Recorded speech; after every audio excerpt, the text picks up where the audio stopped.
Welcome back my dear students. कैसे हो सब? उम्मीद करता हूँ आप बहुत अच्छे होंगे, आपकी फैमिली बहुत अच्छे से होगी। और इसी उम्मीद के साथ आज का हम लेक्चर स्टार्ट करते हैं। लेक्चर में आज हम पढ़ने वाले हैं magnetic dipole in uniform magnetic field. So dear student, अभी तक आपने अगर प्रीवियस वीडियोस नहीं देखे, पहले प्रीवियस वीडियोस देख लीजिए, जिसके अंदर हमने मैग्नेटिक डायपोल स्टडी किया है। मैग्नेटिक डायपोल के एक्सियल एंड इक्वेटोरियल लाइन के ऊपर मैग्नेटिक फील्ड हमने स्टडी किया था। ठीक है, इससे पहले के जितने भी यूनिट्स हैं उनके भी लेक्चर हमने अपलोड कर रखे हैं, उनको प्लेलिस्ट वाइज हमने अरेंज कर रखा है, आप देख सकते हो। सो डियर स्टूडेंट, ज्यादा वेस्ट नहीं करेंगे हम टाइम को, सीधे टॉपिक पे आते हैं। इस बार हमारा डायपोल एक यूनिफॉर्म मैग्नेटिक फील्ड के अंदर है। तो क्या होगा, जैसे ही किसी डायपोल को हम यूनिफॉर्म मैग्नेटिक फील्ड के अंदर रखेंगे तो एक सिचुएशन के अंदर उसके अंदर क्या प्रोड्यूस होगा, एक रोटेशनल इफेक्ट आएगा। दैट मींस उसके अंदर एक टॉर्क प्रोड्यूस होगा, और वो टॉर्क होगा कितना, ठीक है, वो हम स्टडी करने वाले हैं आज के टॉपिक में।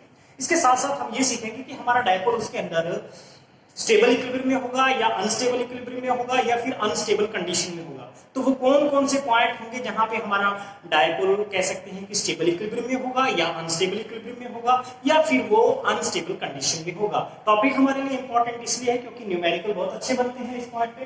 ठीक है, तो let's start. Let's consider a uniform magnetic field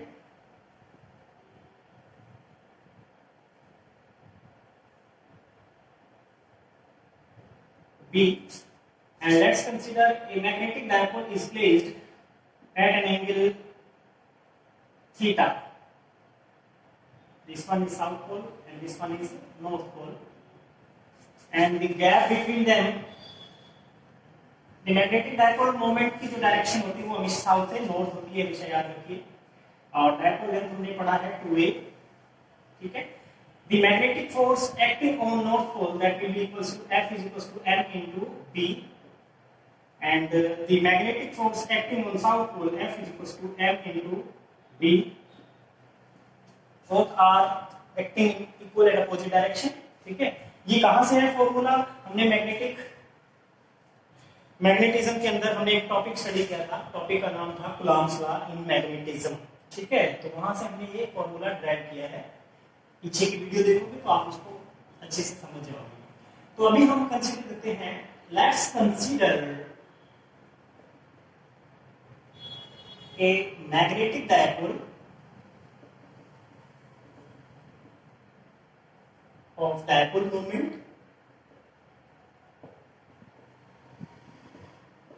m small m into 2a। Capital M हमने कंसीडर किया magnetic dipole moment, small m क्या था, पोल स्ट्रेंथ, और ये क्या है, dipole length. Placed in uniform magnetic field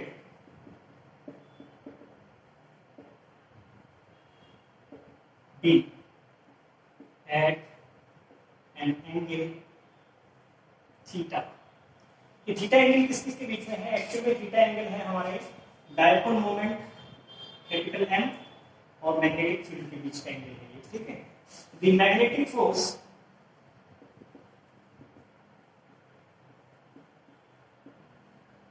acting on north pole, north pole पे magnetic force कितना एक्ट करेगा? F is equals to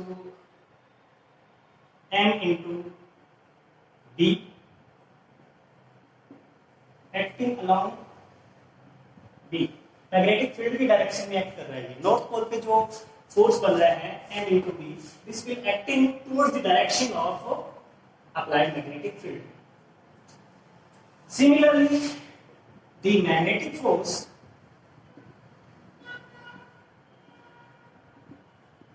acting on south pole, F is equals to M into B acting opposite to magnetic field. अब ये value बिल्कुल same है, magnitude same है इनका, क्योंकि पोल स्ट्रेंथ सेम है, मैग्नेटिक फील्ड यूनिफॉर्म है, तो डेफिनेटली इनकी जो वैल्यू होगी वो इक्वल होगी, but they are acting in opposite direction. ठीक है, these two forces are equal in magnitude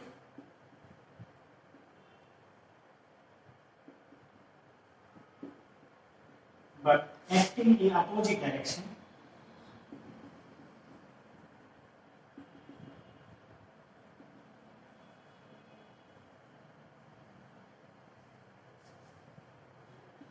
so they produce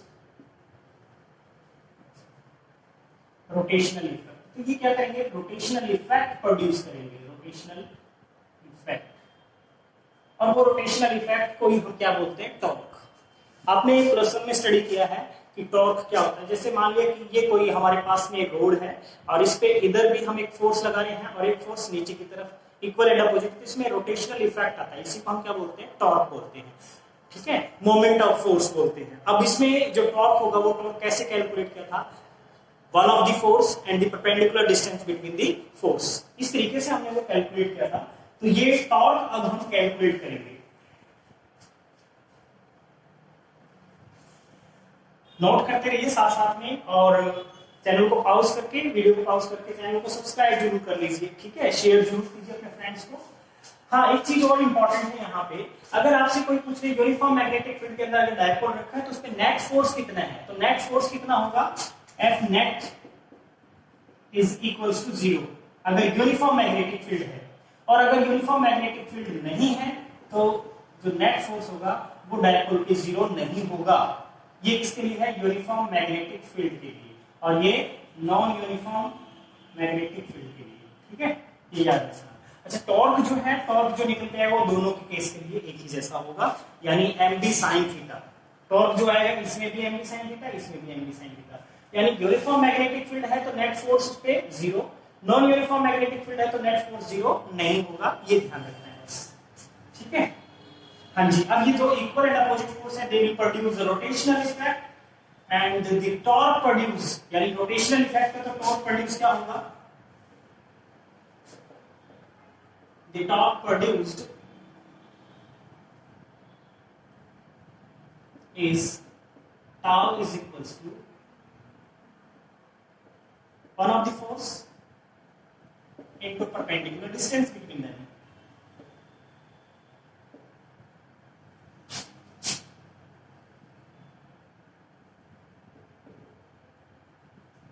अब देखिए, परपेंडिकुलर डिस्टेंस हमें निकालना है, तो यहां से आपने परपेंडिकुलर ड्रॉ कर लिया, ये परपेंडिकुलर डिस्टेंस, ये 2a है, ये थीटा है, ये परपेंडिकुलर, ये हाइपोटेन्यूज, ये बेस। तो इसको हम क्या लिखेंगे, ये होगा हमारा 2a sin of theta. Trigonometric function लगाइए, परपेंडिकुलर ओवर हाइपोटेन्यूज। ठीक है, परपेंडिकुलर ओवर हाइपोटेन्यूज, तो आपका sin थीटा क्या होता है, परपेंडिकुलर ओवर हाइपोटेन्यूज, तो यहां से आ जाएगा 2a sin थीटा। अगर आप परपेंडिकुलर कैलकुलेट करोगे तो ये परपेंडिकुलर क्या है एक्सिस में, ये F फोर्स और ये F फोर्स, इनके बीच का परपेंडिकुलर डिस्टेंस है। ठीक है, इसलिए मैंने लिखा one of the force and perpendicular distance. So torque is equal to one of the force, that means m into b and 2a sin of theta. ठीक है, आई थिंक बिल्कुल क्लियर है, यहां तक कोई बड़ी प्रॉब्लम नहीं है, इजी है। सो हम नेक्स्ट बात करते हैं।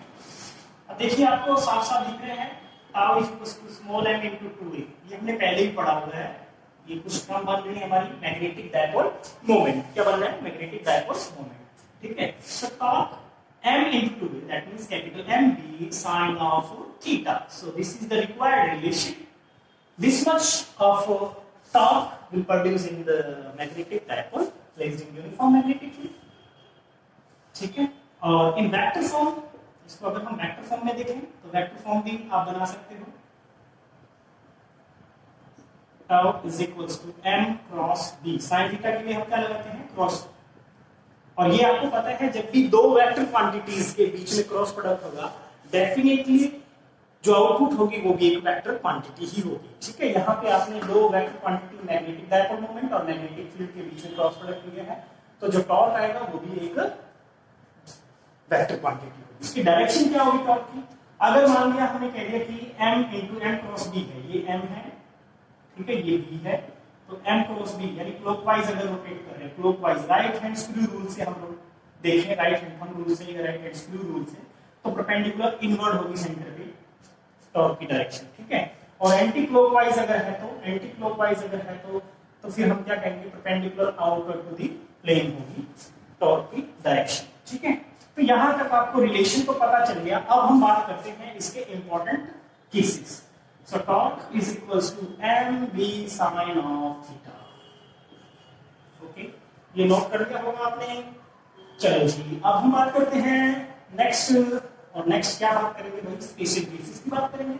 स्पेशल केसेस में हमारे पास फर्स्ट केस है, if theta that is theta is the angle between magnetic dipole and the magnetic field is equals to 0 degree. और 0 डिग्री का मतलब है कि ये हमारा मैग्नेटिक फील्ड लग रहा है और हमारा डायपोल कुछ इस तरीके से रखा हो। इस तरीके से मतलब ये साउथ पोल और ये north pole. Magnetic dipole moment की डायरेक्शन होती है साउथ टू नॉर्थ, ठीक है, both are in same direction, so theta is equals to 0। ये कंडीशन में हमारा टॉर्क अगर हम बात करें तो कितना होगा? mv sin of 0 degree. And 0 degree that means sin 0 का मतलब कितना होता है? 0। Torque is also equals to 0।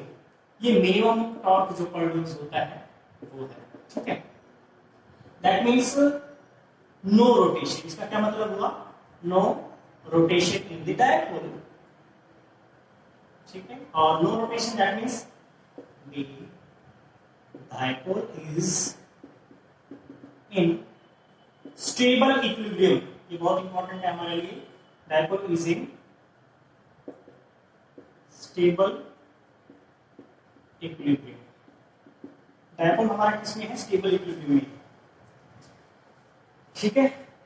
तीन तरह के कंडीशंस आपने पढ़ी होगी, एक तो स्टेबल इक्विलिब्रियम, एक अनस्टेबल इक्विलिब्रियम और एक अनस्टेबल कंडीशन। इक्विलिब्रियम नहीं हो सकता वो, ठीक है। लेकिन अगर इक्विलिब्रियम की बात करें तो तीन तरह का इक्विलिब्रियम हमने पढ़ा है, स्टेबल इक्विलिब्रियम, अनस्टेबल इक्विलिब्रियम और तीसरा होता है न्यूट्रल इक्विलिब्रियम। थोड़ा सा बता देता हूं। जैसे कुछ इस तरीके से समझो, ये बाउल है और इस बाउल के अंदर एक कोई आपने बोल रख रखी है, तो ये इसकी इक्विलिब्रियम पोजीशन है, इसमें कोई मूवमेंट नहीं हो रही। अगर आप कोई फोर्स अप्लाई भी करोगे तो ये इसके अंदर मूवमेंट करके इसके अंदर एक रेस्टोरिंग फोर्स लगा है जो वापस इसको मेन पोजीशन पे लेके आ रहा है। इसी पोजीशन पे आके रुक जाएगा तो यही इसकी वापस से फिर से यही इक्विलिब्रियम पोजीशन बन गई। इसी को हम क्या बोलेंगे? स्टेबल इक्विलिब्रियम बोलेंगे। क्या बोलेंगे इसको? Stable equilibrium. अब लेट्स सपोज यही कंडीशन हमने कुछ ऐसे कर दी, तो ये बाउल ऐसे करके और इसको ये ऐसे कर दिया। अब आपने कोई फोर्स अप्लाई किया इसके ऊपर, जब आप इसके ऊपर ऐसे फोर्स अप्लाई करोगे तो अब कोई रेस्टोरिंग फोर्सेस में एक्ट नहीं करेगा कि इस बॉल को वापस इसी जगह पे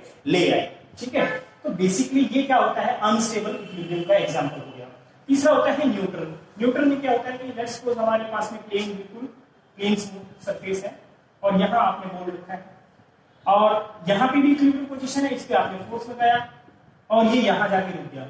यहाँ जाके रुका, इसका मतलब यहाँ पे भी उसकी इक्विलिब्रियम पोजीशन है, तो न्यूट्रल इक्विलिब्रियम कहलाता है इस टाइप का, ठीक है। तो ये +1 का पार्ट है। अब हम बात करते हैं हमारा डायपोल हमने रख दिया लेट्स सपोज इस बार 180 डिग्री पे।